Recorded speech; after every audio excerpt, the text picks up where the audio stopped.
Welcome to another episode on our channel. This is episode number 3. I'm going to start working on Jack Sparrow's jacket. I've already separated one part, the lower part of the sleeve, from the upper part. So I had a lower part like this on one side, and I wanted to separate this from the dark brown part.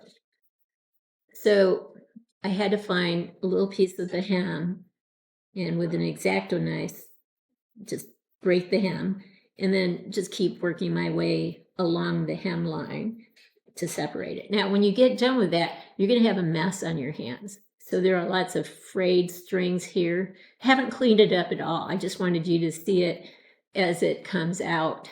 Very, very, very stringy, shall I say. On both ends, actually. Lots of strings coming out here. So I'm going to try to take those strings away, clean it up a bit. But I just wanted to show you how I start this process.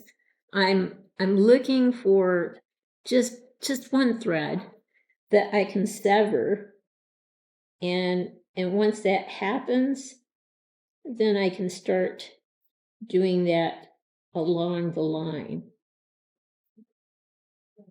Sometimes it's hard to find one, especially if it's very tightly sewn together, which this appears to be. So I'm just trying different ways to try to get in here.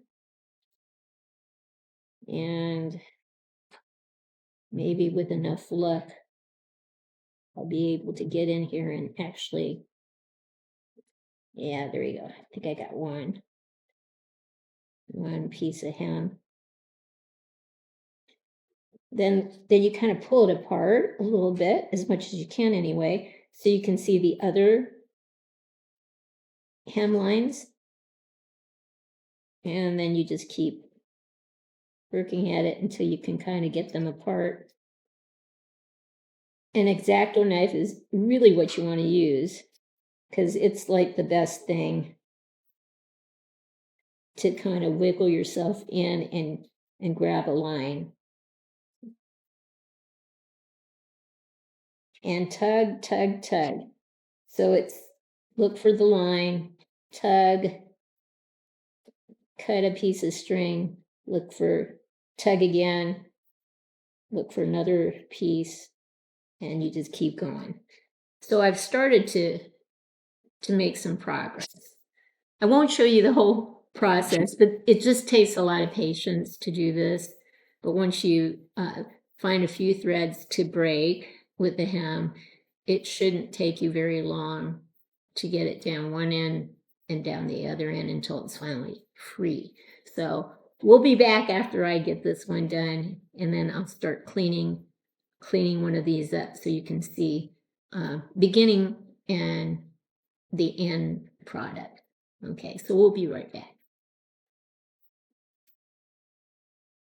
We are back, and I've cleaned up all the stray threads that were on this part of the sleeve. And here's all the thread that came out from both sides. It's quite a bit, actually.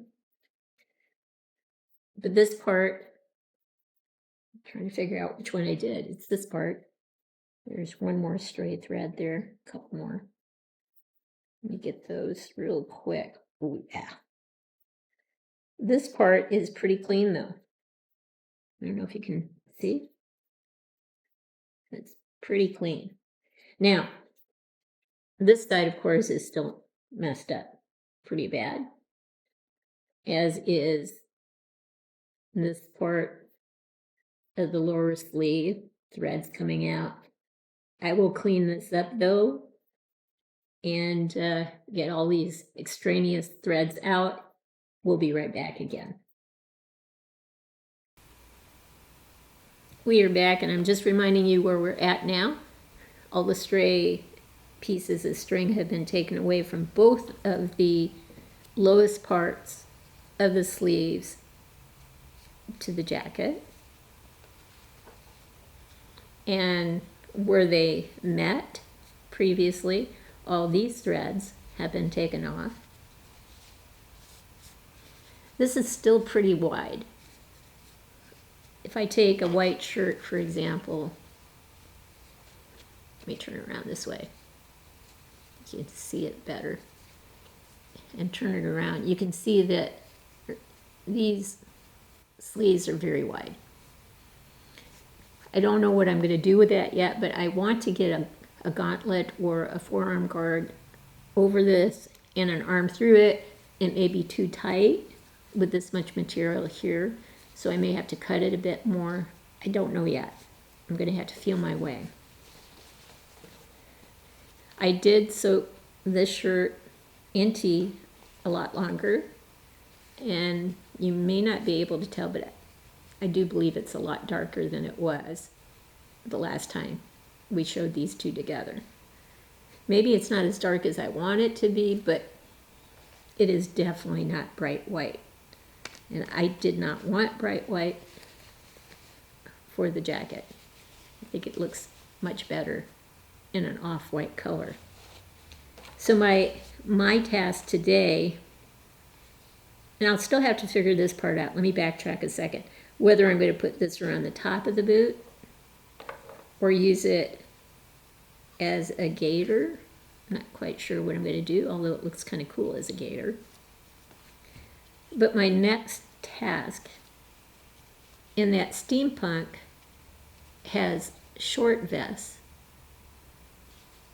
I do want to cut this straight across and hopefully use these two pieces as pouches. And then I want to create a V right here in the middle, because that's how Steampunk usually looks. So we'll pause. Let's see what happens. I think I'll either use some really heavy-duty scissors to get a nice clean cut, or an X-Acto knife against a ruler to get a nice straight cut. I think the scissors are going to do better in this situation. But regardless, it's worth the risk, because this is definitely more of a pirate vest than it is a steampunk vest. So we'll be right back. We are back, and I think I'm where I need to be right now. I don't think I want to challenge anything too much further. I've got the lower parts of the sleeves off, all the frayed strings off. The lower part of the sleeves are looking good on both sides. All the frayed strings are off as well. So I think we're good here. I think these are going to look good as gaiters. I was able to cut into pouches these two pieces from the vest. Okay, I may have to cut them down even further, but I thought since the brown looks so good on the black boots as gaiters, I'm thinking maybe I can use these things for the sides of the pants. That's what I'm thinking right now, to draw the attention of the vest down into the pants. That's what I'm thinking of. This is the darker brown, so I'm happy with that. And the vest. I think I've got a little point there. It's not much of a point, but even it up. But it is a point. And even if it was just straight across, it would be so much better than what it was before, which was definitely a pirate vest. So I'm going to stop right now. Pray that my boots will come in soon. See if a gauntlet or a forearm guard will fit over this through with an arm through it or a wrist through it. You know, or if the material is too thick, then I'm going to have to take this down as well. So we'll figure that out. Hopefully, we can at least get the clothes on tomorrow. Hopefully. We'll see what happens. Anyway, in the meantime, I hope you've liked what you've seen. If you have, consider giving us a thumbs up and subscribing to our channel. In the meantime, everyone, please have a great day.